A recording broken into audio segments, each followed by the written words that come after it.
Perfecto. Mira mi viejo, Grande. me dijo, me iba a conectar ese mi viejo. ¿Viejo? ¿Cómo estaba con los familiares? El otro día, Rossi. Mateo también. Me apoyo por los familiares también.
Bueno, buenos días a todos. Vamos a dar comienzo al Ateneo Central del ICR. Hoy vamos a hablar sobre las guías para el diagnóstico y manejo de los síndromes coronarios crónicos. Y vamos a tratar con Fernando Bañera de decirle qué tenemos que saber de estas guías. Estas guías fueron publicadas hace un año.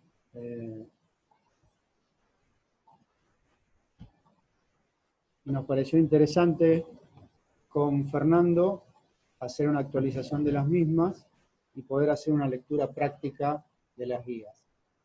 Hemos invitado al doctor Miguel Ominal de Santa Fe para que al final Miguel nos haga algunos comentarios o preguntas.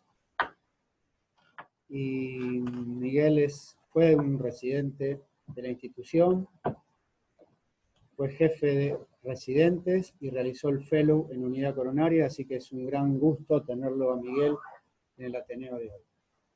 En primer lugar queremos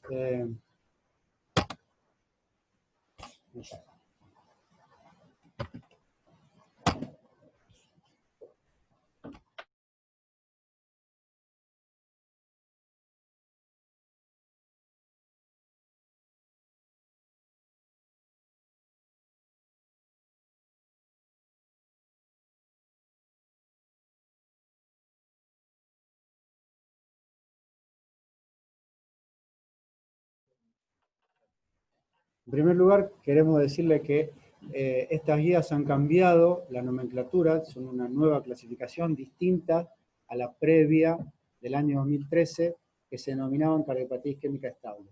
Estamos muy de acuerdo con esta nueva nomenclatura, ya que le da un sentido mucho más dinámico, tratando de relacionarla con el síndrome coronario agudo, ya que hay muchos pacientes que post-tratamiento o post-revascularización pasan a formar parte del síndrome coronario crónico, y muchos pacientes con síndrome coronario crónico se inestabilizan y forman parte del síndrome coronario agudo. Así que estamos absolutamente de acuerdo con esta nueva nomenclatura.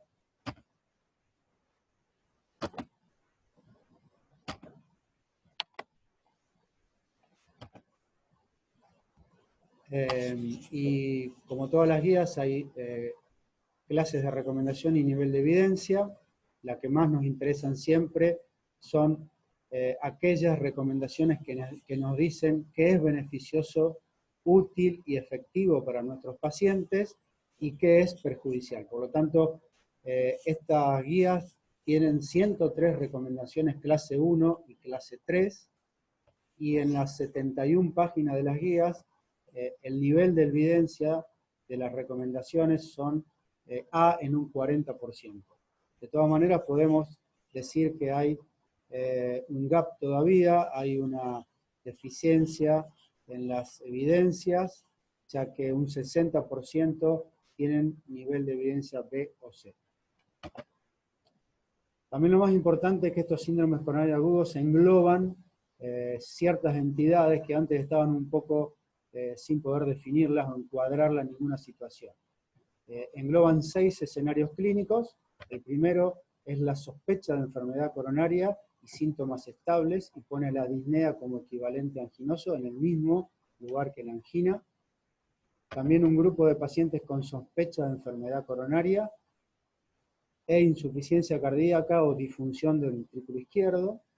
En tercer lugar, pacientes asintomáticos o con síntomas estables dentro del año del síndrome coronario agudo o de una revascularización, y pacientes asintomáticos o estables después del año cuando se hace el diagnóstico de la enfermedad o de una revascularización. El quinto grupo son pacientes con angina y sospecha de enfermedad vasospástica o microvascular, y el último subgrupo del escenario clínico que contemplan los síndromes coronarios agudos son los pacientes donde en un chequeo médico se detecta enfermedad coronaria. Bueno, vamos a dividir la presentación en 3 temas, básicamente diagnóstico, que va a empezar Fernando, después le voy a hablar del manejo terapéutico, y por último va a cerrar Fernando con otros escenarios y situaciones especiales.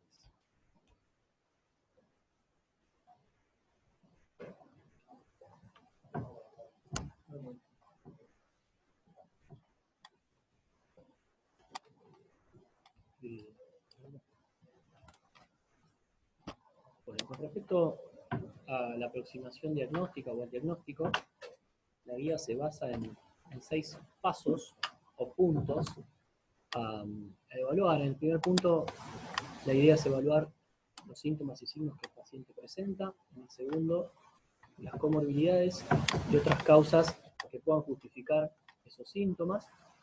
En el tercero, la realización o solicitud de pruebas básicas.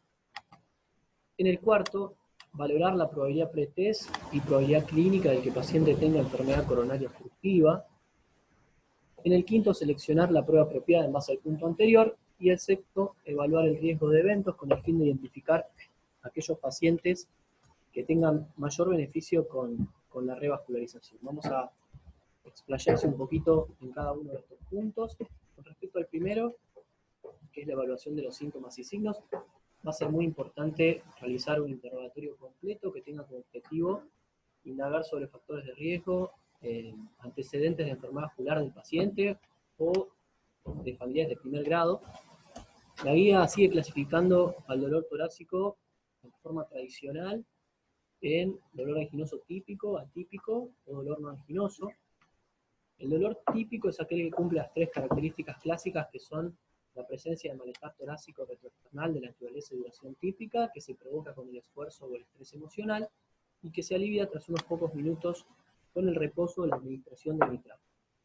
El atípico es aquel que cumple 2 de esas características, y el dolor no anginoso es el que cumple 1 o ninguna. Pero la guía relativiza el síntoma angina típica cuando nos presenta este trabajo de casi 3.800 pacientes, donde vemos que solo el 10% de los mismos se presentan con angina típica. La mayoría lo hace con angina típica, dolor no cardíaco, y como dijo el doctor Zapata, la incorporación de la disnea como equivalente anginoso. La angina de reciente comienzo clásicamente fue considerada como angina inestable, aunque si esta ocurre ante un esfuerzo intenso y cede con el reposo, la guía sugiere que caiga bajo la definición de síndromes coronarios crónicos. Esto es lógico si uno se piensa que todo paciente con angina estable en algún momento comienza con angina de reciente comienzo, y lo importante es basarse en la estratificación de riesgo, ya que los pacientes que tienen angina inestable de bajo riesgo, esto es, aquellos pacientes que no tienen recurrencia anginosa, que no presentan insuficiencia cardíaca, que tienen electros y troponinas normales, se recomienda una evaluación no invasiva. Además, como dijimos anteriormente, los pacientes con síndromes coronarios crónicos pueden inestabilizar. Esta diapositiva habla un poco del solapamiento que existe en algún grupo de pacientes entre síndromes coronarios crónicos y síndromes coronarios agudos. Con respecto al punto 2, evaluar comorbilidades y otras causas que puedan justificar los síntomas, principalmente la angina, y acá es cuando tenemos que descartar la presencia de valvulopatías como la estenosis aórtica, la presencia de miocardiopatías como la hipertrófica, arritmias de alta respuesta ventricular como puede ser la fibrilación auricular o anemia. Además debemos valorar el índice de masa corporal, la presencia de enfermedad vascular extracoronaria o insuficiencia renal, con el fin de estratificar globalmente el riesgo del paciente. Además, en este punto va a ser importante identificar a aquellos pacientes que por alguna otra comorbilidad o patología sean considerados como de mal pronóstico, y uno directamente descarta estrategias de resurrección por ser consideradas futiles. En el punto 3, la guía sugiere algunas pruebas básicas de primera línea, acá donde a todo paciente con síndrome coronario crónico deberíamos solicitar un laboratorio, con el fin de, en relación al punto anterior, descartar anemia, insuficiencia renal, y evaluar perfiles de lípidos y glicemia. Todos debieran tener un electrocardiograma, que habitualmente es normal, pero debemos buscar trastornos en el segmento ST o en la onda T, signos de cardiopatía estructural, como presencia de ondas Q patológicas, bloqueos de rama o trastornos en el ritmo. Y al igual que el ecocardiograma, que habitualmente es normal, pues sabemos que la fracción de eyección es el principal factor pronóstico, y debemos identificar a aquellos pacientes que tienen cierto grado de disfunción ventricular, al igual que aquellos que tienen trastornos segmentarios y nos pueden hablar de mayor probabilidad de tener enfermedad epicárdica obstructiva. La radiografía de tórax pocas veces es útil, más que nada en aquellas situaciones donde los pacientes tienen dolores atípicos o no anginosos.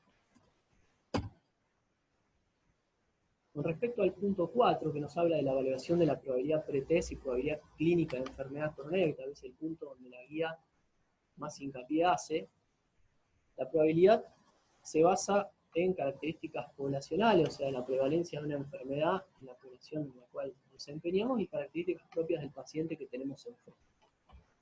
Los test diagnósticos son más útiles cuando la probabilidad es intermedia, ya que aquellos pacientes que tienen una probabilidad pretest menor al 15%, el riesgo anual de infarto es menor al 1%. Por eso la guía sugiere la no realización de test adicionales en pacientes con baja probabilidad clínica.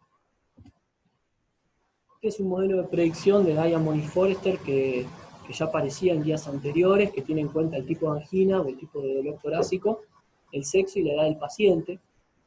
Esto fue modificado con respecto a la guía anterior por presentar sobrediagnóstico y sobretesteo. Entonces, todos estos porcentajes fueron disminuidos, pero esto es controversial también en algunos subgrupos de pacientes. Por ejemplo, fíjense lo que sucede en una mujer que tiene angina típica entre 50 y 59 años, cuando la probabilidad pretest, según la guía, según este modelo, es menor al 15%, la guía sugiere la no realización de test adicionales. A diferencia de lo que ocurre, por ejemplo, en el sexo masculino. Además, como dijo el doctor Zapata anteriormente, agregamos la disnea como equivalente a esto. Pero hay otros determinantes de probabilidad que la guía sugiere utilizar, además de lo que son el sexo, la edad y la naturaleza de los hechos. Algunos determinantes que no van a disminuir la probabilidad de que el paciente tenga enfermedad obstructiva. Por ejemplo, que se presente con una ergometría normal o que tenga un score de calcio de 0. El hecho de que tenga un score de calcio de 0 nos habla de una probabilidad de muerte o infarto al año menor al 1% y de una probabilidad de enfermedad epicárdica obstructiva menor al 5%. Y otras variables que nos van a aumentar la probabilidad. Por ejemplo, la presencia de múltiples factores de riesgo, entre ellos la diabetes, la historia familiar de enfermedad vascular, electros patológicos, disfunción ventricular sugestiva de enfermedad coronaria, ergometría normal y score de calcio elevado. En base a lo que dijimos recién, seleccionar la prueba adecuada. Se forma parte del punto 5, donde la guía como novedad incorpora como estudios iniciales a las pruebas funcionales de imagen, por ejemplo ecoestrés, SPECT, PET o resonancia con estrés, y la gran novedad es la incorporación de la angiotac coronaria como estudio inicial. Repetimos, basarse en la probabilidad clínica, las características del paciente y la disponibilidad y experiencia de los médicos. ¿Y qué pasó con la ergometría? Que bajó un poco la fuerza o el nivel de indicación. La ergometría demostró ser menos costo efectiva que, por ejemplo, el ecoestrés o la angiotac.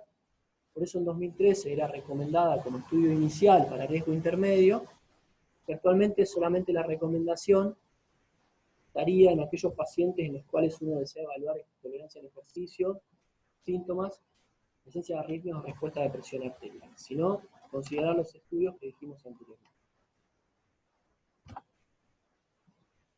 Dejamos la cinecoronografía para aquellos pacientes que tienen alta probabilidad, síntomas severos y refractarios al tratamiento médico o angina o baja carga. La guía además recomienda la realización de reserva fraccional de flujo de forma sistemática en aquellos pacientes que tienen lesiones intermedias con enfermedades múltiples vasos, basado en algunos estudios pequeños en los que se demostró que el FFR cambió estrategias terapéuticas en un 30 o un 50% de los casos. Y estas son las principales vías diagnósticas que propone la guía. Modo de resumen, como decíamos recién, angiotac coronaria para pacientes con probabilidad intermedia baja. Por ahí en aquellos pacientes en los que uno espera encontrar la mayor calidad de imagen posible, no tan indicada en pacientes con historia de enfermedad coronaria. Test funcionales no invasivos para aquellos con probabilidad intermedia alta y además en los cuales uno ya piensa en revascularizar o si necesitamos evaluar viabilidad miocárdica. Decidimos por angiografía invasiva cuando el paciente tiene, como dijimos antes, alto riesgo, angina refractaria o severa, baja carga, cuando hay una prueba funcional de alto riesgo, o presenta disfunción ventricular en la cinecoronografía de probable etiología coronaria. A modo de resumen, lo que decíamos recién, pacientes de muy bajo riesgo en los que la guía sugiere la no realización de test adicionales, pacientes con riesgo intermedio, acá tenemos la AngioTac por ahí para pacientes con riesgo intermedio bajo y test funcionales riesgo intermedio alto, pero esta elección se va a basar en la probabilidad, características y preferencias del paciente y disponibilidad local, y cuando el paciente ya tiene más alto riesgo, nos decidimos por la cinecoronografía con, si es necesario, evaluación por FFR. Ya para terminar estos 6 puntos en los que nos basamos para el diagnóstico, tenemos la evaluación del riesgo de evento. Y acá lo importante es identificar a los pacientes que tienen alto. Para hablar de alto riesgo, la guía diferencia lo que es el alto riesgo en prevención primaria que en prevención secundaria. Prevención primaria, siguiendo el modelo SCORE, que es el modelo predictor de riesgo cardiovascular europeo, calculamos el riesgo cardiovascular global a 10 años y decimos que un paciente tiene alto riesgo cuando ese riesgo a 10 años es mayor al 10%. Pacientes con síndromes coronarios crónicos estarían englobados en la prevención secundaria. Acá el riesgo se calcula al año, y decimos que un paciente tiene alto riesgo cuando tiene un riesgo de muerte de 3% o más del 3% al año. Y para identificar a los pacientes de mayor riesgo nos podemos basar en los test anteriormente solicitados. Por ejemplo, si solicitamos una ergometría, calcular el score de Duke. Cuando solicitamos un SPECT, el área de isquemia, cuando es más de 10% decimos que el paciente tiene mayor riesgo. Si tiene trastornos segmentarios con el esfuerzo en más de 3 de 16 segmentos de 1/3, decimos que tiene alto riesgo, similar a lo que sucede en la resonancia. Cuando evaluamos anatomía por angiografía o angioTAC coronaria, cuando tiene lesión de 3 vasos con afectación proximal de los mismos, de enfermedad de tronco de aproximación. Si hacemos FFR, cuando la relación es menor a 0,8.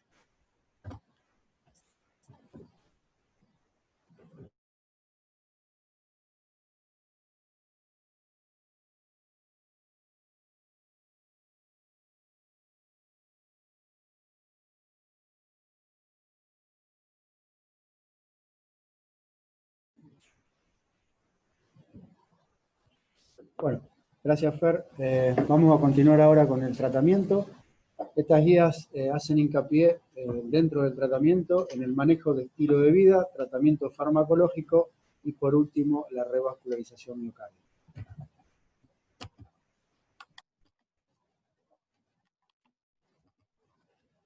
Con respecto a las intervenciones sobre estilo de vida, la guía hace bastante hincapié.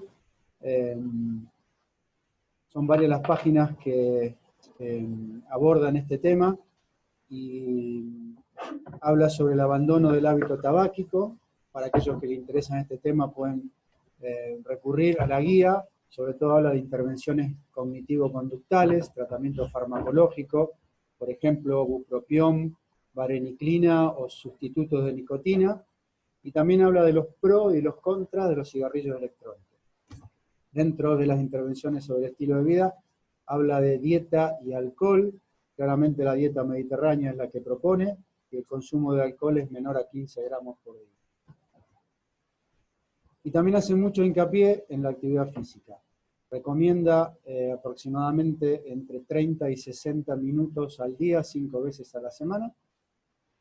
La actividad preferentemente debe ser la aeróbica. Habla de los ejercicios de resistencia, que mejoran la sensibilidad a la insulina, el control de la presión arterial y el manejo de lípidos. Y dentro de los pacientes con síndrome coronarios crónicos, la indicación 1 con un nivel de evidencia para la rehabilitación cardiovascular. Con respecto al tratamiento farmacológico, el tratamiento médico óptimo sería aquel que por un lado controla los síntomas del paciente, pero por otro lado previene los eventos cardiovasculares mayores. Debe lograr una alta adherencia con mínimos efectos adversos. En realidad no hay una definición universal para el tratamiento médico óptimo, sino que debe ser ajustado a las características de cada paciente en particular. Dentro del tratamiento farmacológico hablamos de drogas que son llamadas drogas antiisquémicas, porque controlan el doble producto cardíaco, nitritos beta-bloqueantes, ranolacina, trimetazidina, bloqueantes cálcicos, ivabradina, nicorandina, entre ellos, y las drogas que previenen eventos son las drogas antitrombóticas, antiplaquetarias y anticoagulantes por un lado, estatinas e inhibidores de enzima de conversión. Con respecto al grupo de drogas para aliviar la angina, claramente los nitritos de acción corta se recomiendan para el alivio inmediato del dolor de esfuerzo. Se considera como primera línea de tratamiento los beta bloqueantes o los bloqueantes cálcicos, no dihidropiridínicos.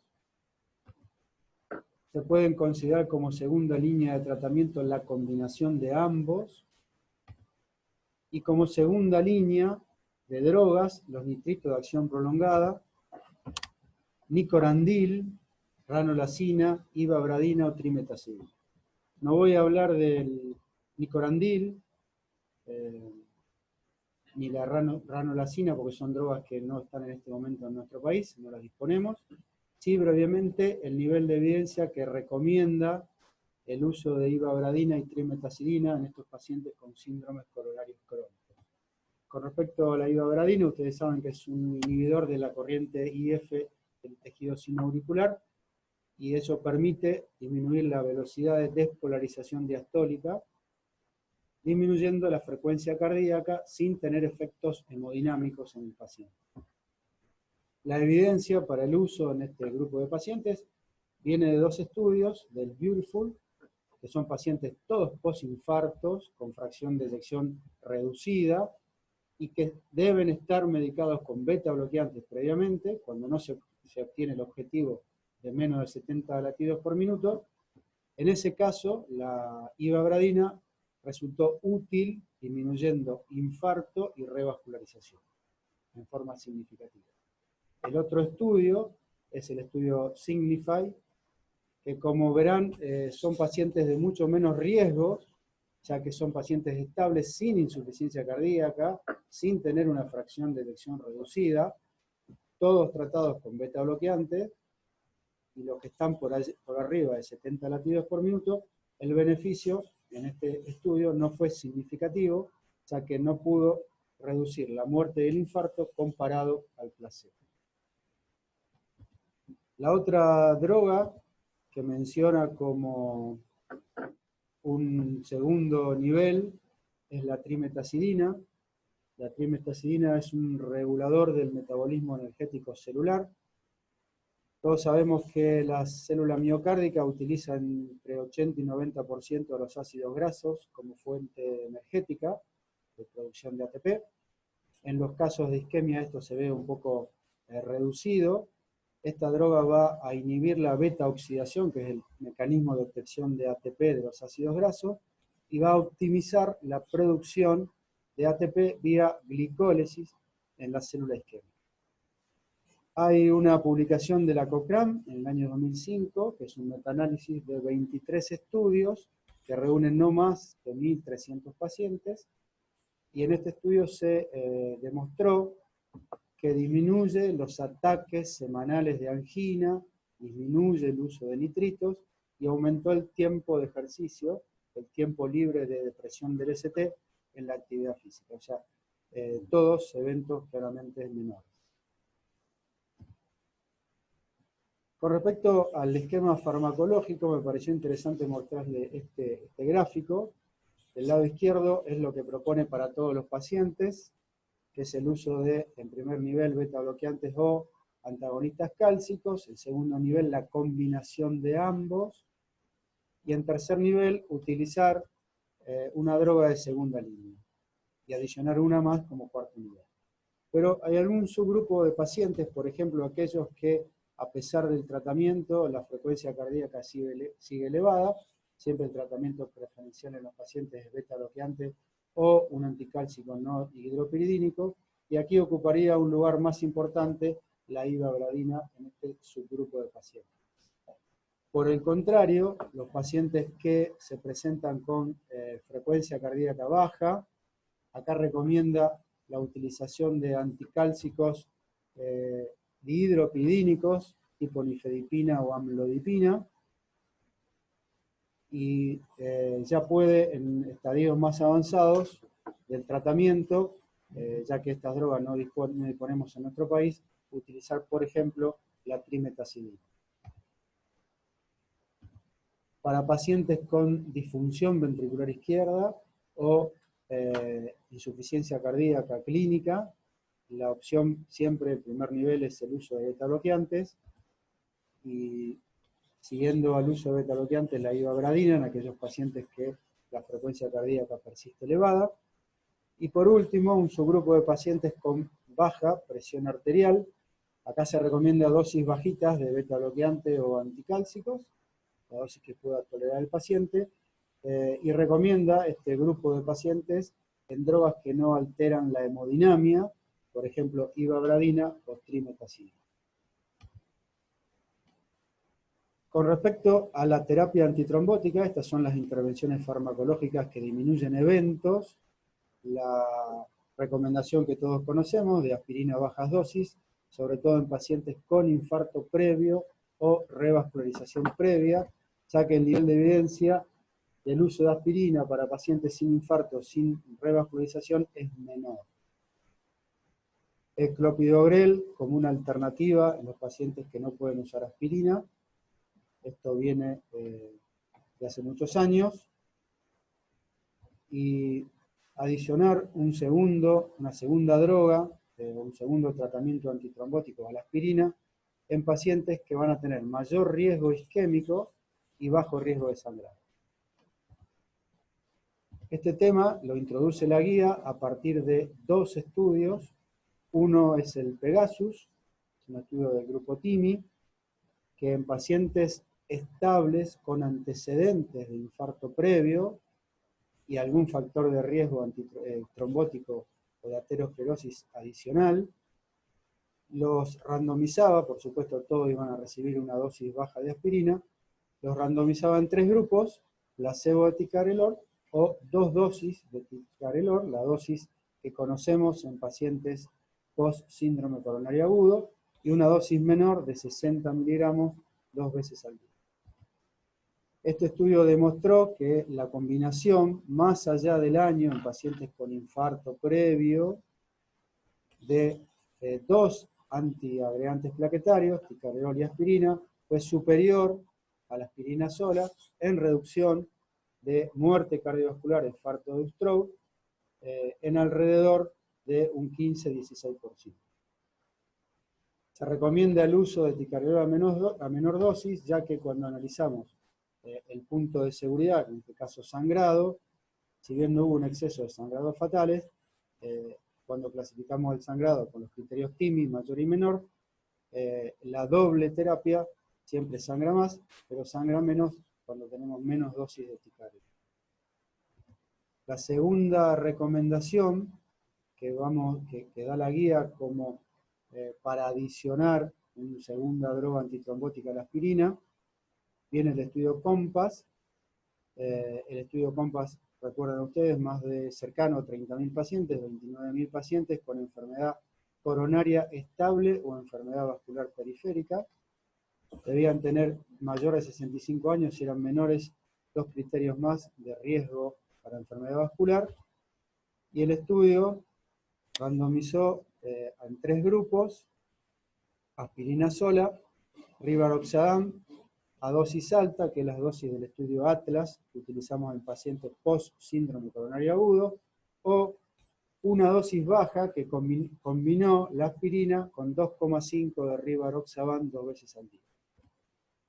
Hubo un beneficio del punto final primario en estudio de alrededor del 25% en el grupo que combinó dosis baja de rivaroxaban más aspirina, claramente con un mayor riesgo de sangrado. En este caso el sangrado en exceso fue a nivel gastrointestinal. Cuando hablamos de la terapia antitrombótica en pacientes post-angioplastia, este es un tema interesante que aborda la guía y difiere un poco de las recomendaciones, por ejemplo, de la guía americana. Bueno, claro está que dosis baja de aspirina en todos los pacientes. Acá hay un punto distinto, que es el uso de clopidogrel en pacientes estables post-angioplastia con stent.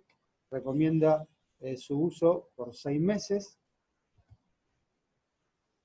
Prasugrel y ticagrelor en situaciones de pacientes, por ejemplo, muy alto riesgo o intolerancia a la aspirina.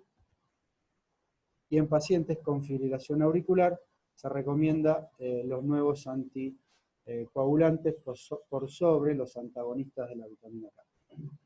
Dijimos que un punto interesante, distinto a recomendaciones anteriores, es el tiempo de doble antiagregación con clopidogrel luego de la angioplastia con stent en estos pacientes estables. La recomendación de 6 meses tiene que ver con la publicación previa de las guías europeas, que son las guías de doble antiagregación plaquetaria, que ya recomendaban el uso por 6 meses. Y lo acortaban al tradicional uso de 12 meses de las guías americanas, cuya evidencia viene del estudio CREDO, del grupo de Cleveland, de Topol, que como ustedes ven randomizaba aspirina más clopidogrel, aspirina sola, luego de la angioplastia en pacientes estables, y el beneficio se extendía hasta el año de tratamiento. De todas maneras, la guía hace hincapié en no quedarse con un tratamiento estándar, sino un traje a medida para cada situación clínica de los pacientes. Si utilizamos, por ejemplo, una terapia de doble antiagregación de aspirina más clopidogrel, estas guías, como dijimos recién, recomiendan el uso por 6 meses, luego continuar con aspirina sola, y esto está basado en un metaanálisis de alrededor de 10.000 pacientes, donde el estudio más importante, con 6.000 pacientes, es el ISAR-6. También da la opción, como dijimos anteriormente, de prolongar la terapia con doble antiagregación en pacientes de más riesgo, basado, como vimos, en el estudio CREDO.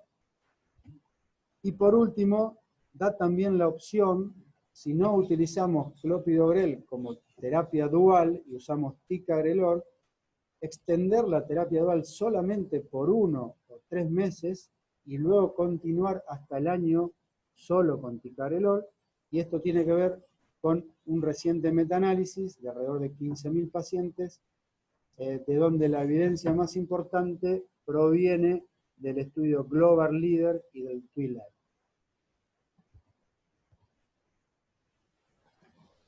Si continuamos con las terapias para prevenir eventos, recomienda por supuesto estatinas de alta intensidad en todos los pacientes con síndrome de ovarios crónicos, el ezetimibe cuando no se alcanzan los objetivos. El objetivo en subgrupo de muy alto riesgo también lo da como 55 miligramos de cilitro para el valor de LDL colesterol. Agregar una PCSK9 en pacientes de muy alto riesgo que no alcanzan los objetivos.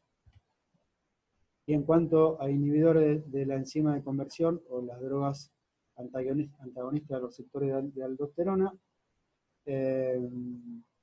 pacientes con insuficiencia cardíaca, hipertensión arterial o diabetes, o pacientes de muy alto riesgo en prevención.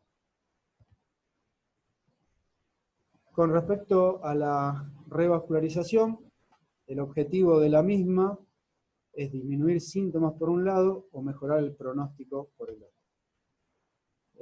Da una fuerte indicación con nivel de evidencia a la revascularización miocárdica en aquellos pacientes que persisten con angina a pesar de un tratamiento farmacológico. Y el estudio que más hace hincapié, que es distinto a las guías anteriores, es el seguimiento a 5 años del FAME2. Les recuerdo que el estudio FAME2 aleatorizó a pacientes con enfermedades de múltiples vasos, pacientes crónicos estables, a la revascularización guiada por FFR, o sea, una lesión funcionalmente significativa, versus el tratamiento médico. El resultado a 5 años mostró que la angioplastia coronaria guiada por FFR reduce en forma significativa un punto final combinado de muerte, infarto y revascularización de urgencia. Les comento de manera general que esta guía hace un uso menos restrictivo de la revascularización miocárdica en pacientes con síndromes coronarios crónicos. No entra en debate en cuanto a preferencias del modo de revascularización. Probablemente muchos de ustedes estaban esperando este tema controversial entre qué es mejor si la intervención o revascularización quirúrgica o percutánea. De hecho, todo esto está desarrollado en la guía europea de revascularización, entonces esta guía no lo detalla demasiado. Tampoco hace mucha alusión a las escalas de riesgo, los modelos matemáticos de predicción de riesgo, y tienen que tener en cuenta que esta guía es previa al Ischemia Trial. Esta guía se publicó 2 meses antes a que se presentara el estudio Ischemia en el Congreso Americano de Cardiología. De todas maneras, como resumen y consideración final, esta guía sugiere la revascularización por encima del tratamiento médico óptimo en pacientes con enfermedad de múltiples vasos que tengan isquemia documentada y que esta isquemia sea extensa, por ejemplo, más del 10% en un estudio de cámara gamma, o que tengan compromiso de la función sistólica del ventrículo izquierdo por enfermedad coronaria, o que el diámetro de la lesión angiográfica sea mayor al 90%, y si no lo es, por lo menos demostrar que la lesión sea funcionalmente significativa para considerar la revascularización de los pacientes.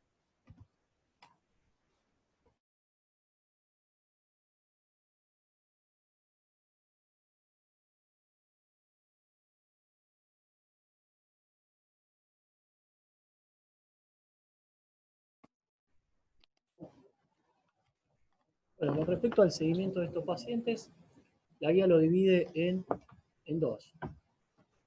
Por un lado, aquellos pacientes que están estables dentro del año posterior a un síndrome coronario agudo de revascularización, y por el otro, aquellos pacientes que se encuentran luego del año del diagnóstico o la revascularización.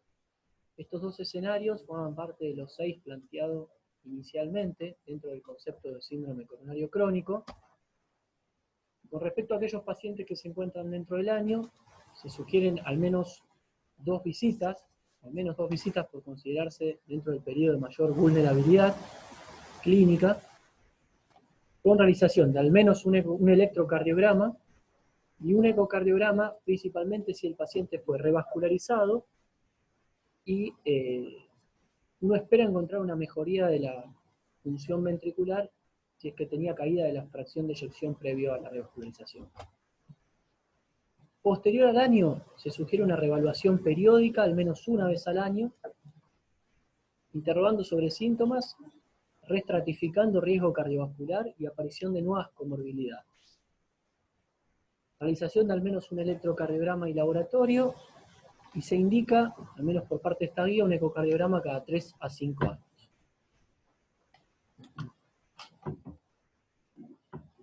Otro escenario es la presencia de aquellos pacientes que tienen angina sin enfermedad obstructiva de las arterias coronarias epicárdicas.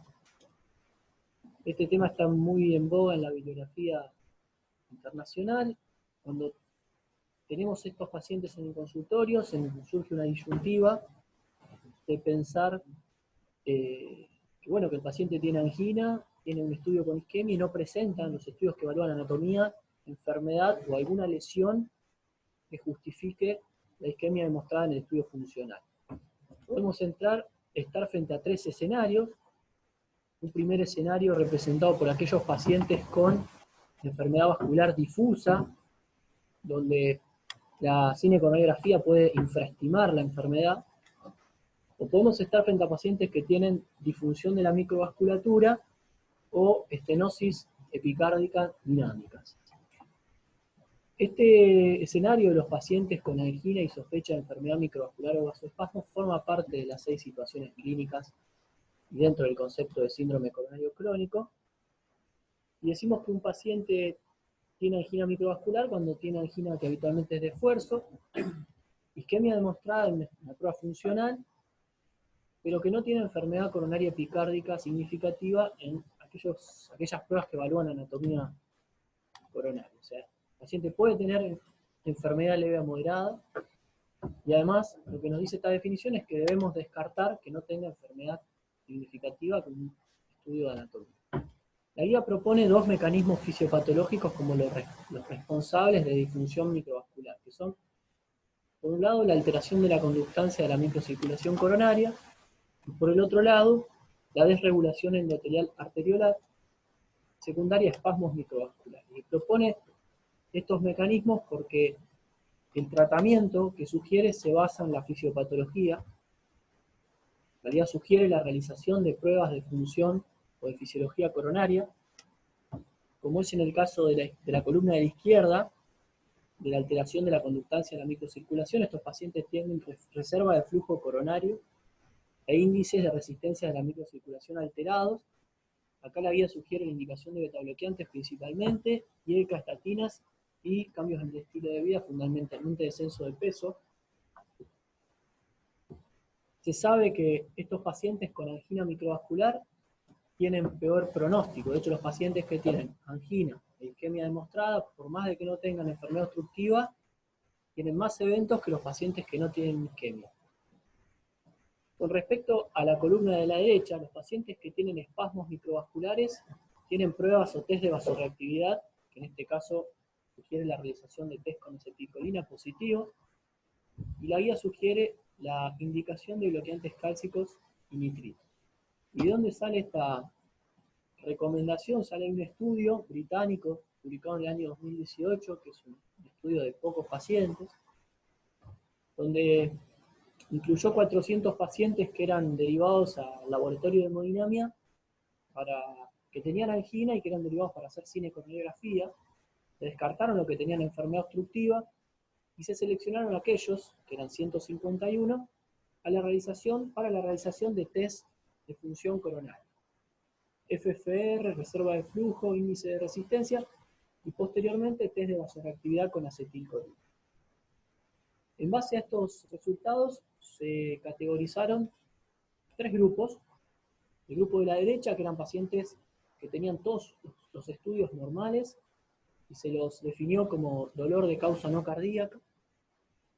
El grupo del medio, aquellos que tenían reserva de flujo alterada y se les diagnosticó angina microvascular. Y el grupo de la izquierda, que tenían test de vasorreactividad positivo y se fueron con el diagnóstico de angina vasoespásmica.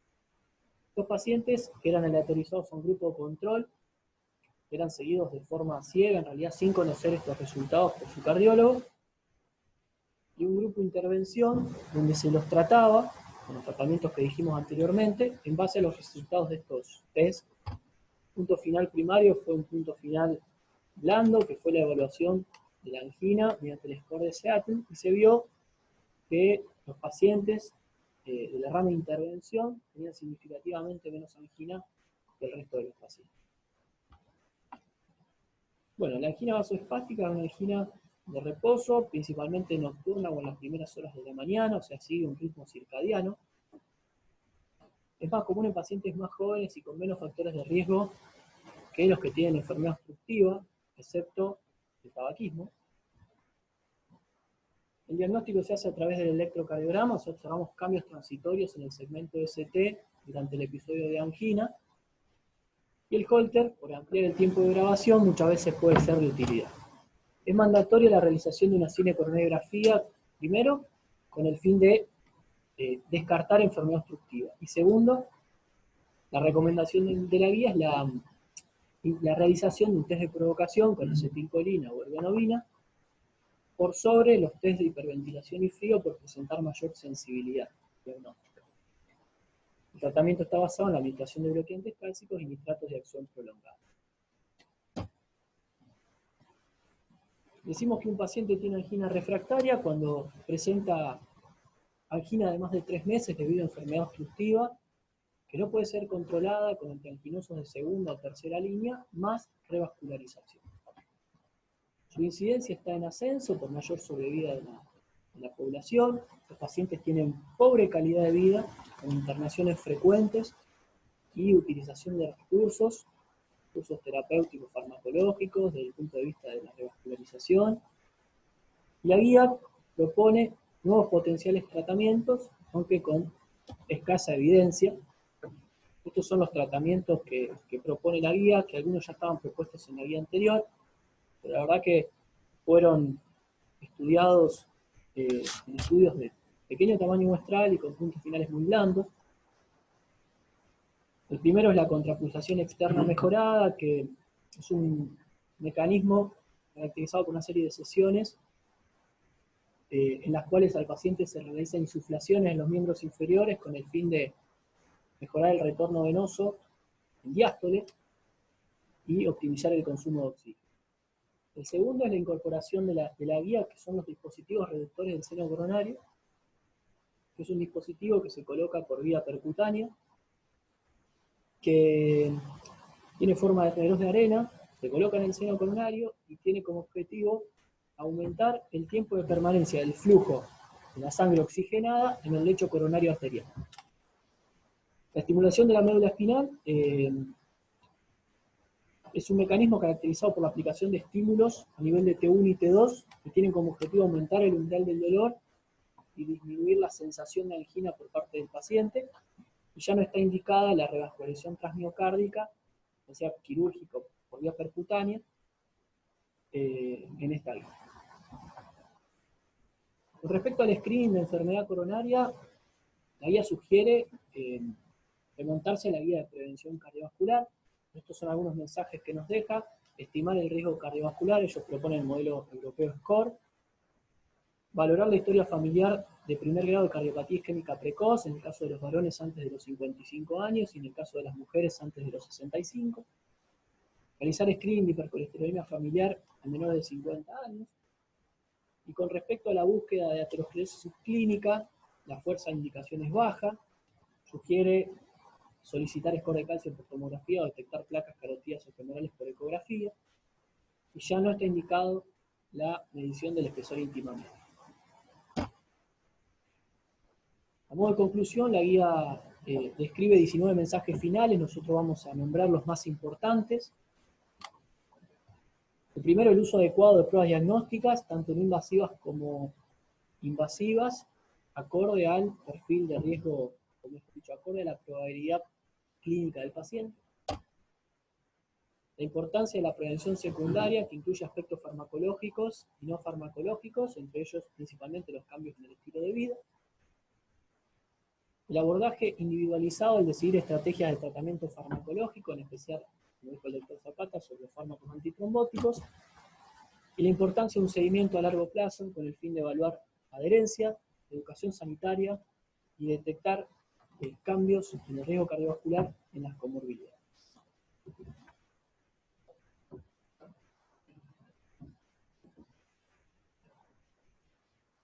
Bueno, lo vamos a invitar, como ya dijimos anteriormente, al doctor Miguel Ominal, él es cardiólogo, ex presidente y jefe de residente de la institución, él está en la localidad de Santa Fe. Lo vamos a invitar a que nos haga un comentario y que nos dé sus impresiones con respecto a lo presentado y a lo que exponen las guías.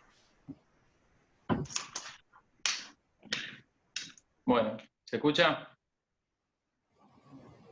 Sí, se escucha bien. Bárbaro.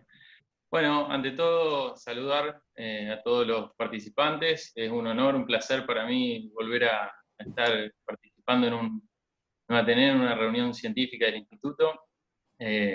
Paradójicamente, desde que empezó esta pandemia, a los que estamos afuera, lejos, nos ha acercado bastante. Así que, bueno, esperemos que en cierta manera algo de esto se pueda continuar después de cuando se normalice. Bueno, excelente presentación, todo, la verdad que muy, muy bueno. Yo creo que la primera observación es que hay que tener en cuenta que la guía previa, digamos, pasaron 6 años de la guía previa, lo que quiere decir que hoy en día, por cómo evoluciona la evidencia en estos tiempos, bueno, uno esperaba encontrarse con varios cambios. Creo que la denominación o el nombre que eligieron de síndromes coronarios crónicos también, como lo han mencionado, creo que es muy acertado, porque engloba a la enfermedad coronaria con la naturaleza dinámica que tiene la enfermedad y con la variabilidad que tiene, y deja de ser el viejo concepto esto de la enfermedad coronaria estable o de la angina crónica estable. Me parece que, como mencionaron, de los escenarios, estos 6 escenarios, que están muy bien propuestos, sacando la enfermedad microvascular o el vasospasmo, que es como un escenario distinto, los otros 5 escenarios engloban muy bien lo que es la enfermedad coronaria obstructiva y cómo un paciente puede ir pasando de uno al otro, que es algo que es bastante frecuente en la práctica cotidiana. Bueno, ya yendo a algunas apreciaciones y algunas preguntas, en realidad me parece que en cuanto al diagnóstico, una cuestión que me parece que yo la veo como una limitación es el cuadro que vos mostraste, Fernando, de la probabilidad diagnóstica de enfermedad coronaria. Me parece que contempla solamente muy pocos aspectos, vos lo dijiste a esto también, teniendo en cuenta la edad, el sexo y la característica de la angina, teniendo en cuenta que los pacientes los subgrupos de pacientes que tienen que tienen presentaciones atípicas, me parece que tener en cuenta eso solo disminuye mucho la probabilidad de enfermedad coronaria. Entonces me parece que habría que agregar ciertos factores como, bueno, la presencia de múltiples factores de riesgo, la diabetes, el electro. Algunos autores proponen el dosaje de troponinas. La verdad que creo que a nosotros en nuestro medio no nos cambiaría mucho, pero me parece que eso, por un lado, me parece como una debilidad. Como quien dice, me parece que se queda un poco corto con la aproximación diagnóstica. Y por otro lado, que me parece también algo que la guía lo enfatiza mucho, y quisiera ver qué pensás vos, Fernando, es que claramente proponen a la TAC multislice como la primera línea diagnóstica. Y me parece que para nuestra realidad, para nuestro medio, yo creo que no es muy aplicable. Primero que la misma guía hace énfasis en la experiencia local y en la disponibilidad, y me parece que esos son 2 aspectos en los cuales que no tenemos. Entonces, bueno, me gustaría saber qué aplicabilidad le ves vos, Fer, o Gerardo, a ese aspecto del diagnóstico.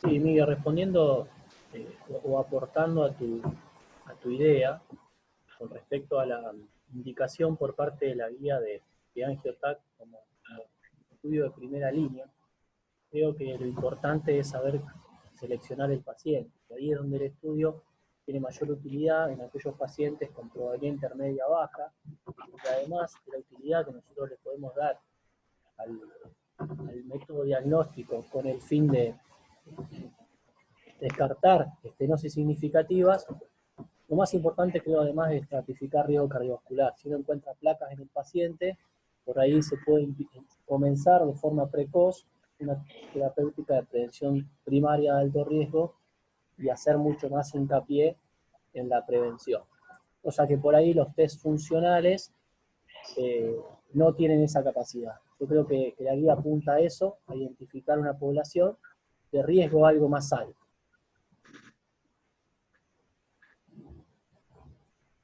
Bien. Bueno, y después otra cuestión que fue lo que habló Gerardo en cuanto al tratamiento médico. Me parece que por cómo lo propone, bueno, lo divide en 2 partes. Está bien, el tratamiento antiisquémico, me parece que el algoritmo ese escalonado que proponen es bastante acertado, que está, digamos, en cuanto a las drogas no hay muchas novedades, en estos últimos años no ha cambiado nada, o sea que es más de lo mismo, pero me parece bastante, como decía, bastante adecuado el algoritmo escalonado según tensión arterial, frecuencia cardíaca y función ventricular izquierda. Me parece que lo hace un poquito más fácil para poder identificar el paciente. Pero sí quisiera hacer una pregunta acerca del tratamiento antitrombótico. Como dijo Gerardo bien, el tratamiento, digamos, sistemático, si bien hay que analizar cada caso en sí, pero post-angioplastia, estaría indicado en pacientes durante 6 meses y después valorar el riesgo de cada uno. Pero más allá de eso, en los pacientes de alto riesgo, tenemos 2 opciones. O sea, al añadir a la aspirina un doble antiagregante, que sobre todo podría ser, digamos, clopidogrel, que lo pone, digamos, lo vuelven a subir en indicación. Pero en los pacientes crónicos, si uno tiene la elección de añadir ticagrelor o rivaroxaban, teniendo en cuenta los 2 estudios que presentaste, Gerardo, yo quisiera saber tu opinión en pacientes de alto riesgo isquémico y bajo riesgo de sangrado, por cuál, digamos, elegirías de esos 2. Y una pregunta más, que es algo más off-label, por así decir. ¿Crees que la colchicina tendría que tener algún lugar, teniendo en cuenta los pocos estudios que hay en pacientes estables, que son estudios de muy pequeños pacientes, de muestras muy pequeñas, y bueno, y teniendo en cuenta el estudio Colcott? Bueno, Miguel, empiezo por la última, si no me voy a olvidar. Creo, como decís vos, la evidencia de colchicina al momento no nos va a permitir su utilización ni su recomendación, ni incluso todavía, a pesar de Colcott, en pacientes con síndromes coronarios agudos. Creo que ongoing se están realizando algunos estudios más como para apoyar la evidencia y que tengamos un nivel de recomendación mayor, así que menos en estos pacientes estables no la utilizaría para un tratamiento especial. Y con respecto a la terapia antitrombótica, es muy interesante porque el tema de adicionar una segunda droga a la aspirina siempre es un tema de mucha controversia. Hay muchos estudios, más allá de lo que nombramos hoy, con ticagrelor, con rivaroxaban, y lo mismo que dijiste vos, por ejemplo, con continuar con clopidogrel. Hay también evidencia en su grupo, por ejemplo, de Carisma, el uso de clopidogrel en el grupo de pacientes con infarto previo tiene beneficio, pero fíjate vos que siempre estamos hablando de subgrupo de pacientes y siempre de muy alto riesgo, es decir, aquellos que tienen infarto previo o tienen un compromiso importante de la función ventricular y claramente siempre bajo riesgo de sangrado. En esos pacientes probablemente haya que utilizar un traje a medida, no podría decirte cuál droga es superior a la otra, no hay estudios comparativos entre inhibidores P2 y DEA12, antitrombóticos anti-10, por ejemplo, incluso tampoco hay comparativos con otro tipo de drogas, así que la verdad que esto debería por ahora enfocarse como un traje a medida para cada paciente. Bueno, y yo quisiera hacer una pregunta más. Veo que están escribiendo en el chat, por ahí después quieren levantar alguna pregunta ahí. En cuanto a la revascularización, que también es algo que estábamos esperando mucho, la publicación de la guía para ver qué cambiaba. El planteo, digamos, de la revascularización en primera línea, sobre todo por la evidencia que mostraste bien del estudio FAME2, yo quisiera saber también cómo uno lo puede traspolar a nuestro medio, ya que la revascularización como indicación de la guía va de la mano de la utilización del FFR en lesiones no significativas, o bueno, en esas lesiones intermedias que considera de 50-90%. ¿Cómo lo podemos plasmar nosotros en nuestra práctica por las limitaciones que tenemos de la utilización del FFR? Y por otro lado, te pregunto también si considerás que posterior a la publicación de la isquemia cambiaría alguna de las recomendaciones. Sí, Miguel, claro está que todas estas guías, como ustedes saben, esta guía es previa al estudio de isquemia y previa al metaanálisis que surge después de isquemia, que habla digamos, con el mismo nivel de evidencia hacia el tratamiento médico óptimo, por sobre la revascularización. Pero es claro que la disponibilidad de FFR en los laboratorios locales es muy limitada, en todos, por lo tanto es imposible poder responderte con claridad a esta pregunta. Pero si uno piensa que el FFR le da una funcionalidad a la estenosis que no le aporta solo la angiografía, quizá apoyándonos mucho más en la evaluación funcional del paciente, podríamos tener una información adicional y no limitarnos tanto al resultado puramente angiográfico. Claramente isquemia después probablemente nos ayude a pensar de otra manera, pero no va a dejar nunca de lado estar el estudio funcional, porque forma parte del diagnóstico de la enfermedad y de la repercusión clínica de la enfermedad, más allá del tratamiento después que elijamos. Bien. Bueno, ya para ir terminando, hoy vemos que el doctor Soni plantea la indicación más ampliada de estatinas, y algo que nos acercaba el doctor Dogliotti, es tener más en cuenta una pregunta en relación a los resultados del estudio HAWK 3, y ampliar un poco más la indicación de estatinas a mayores de 55 años y con algún factor de riesgo adicional. No tener tanto en cuenta la solicitud de estudios adicionales, como nombramos antes, en el caso del angioTAC. Y eso es una apreciación muy válida. De hecho, cuando hablamos de screening de enfermedad cardiovascular, ya los estudios bajan un poco de indicación en cuanto a la búsqueda de aterosclerosis subclínica, y es verdad que en ese sentido la tomografía tampoco nos aportaría tanto, excepto que el paciente es un paciente que nosotros presuponemos como de muy, muy bajo riesgo. Bueno, damos por finalizado la reunión. Agradecemos a Miguel la participación y agradecemos a todos los que se han conectado y lo esperamos para el próximo Ateneo del lunes que viene.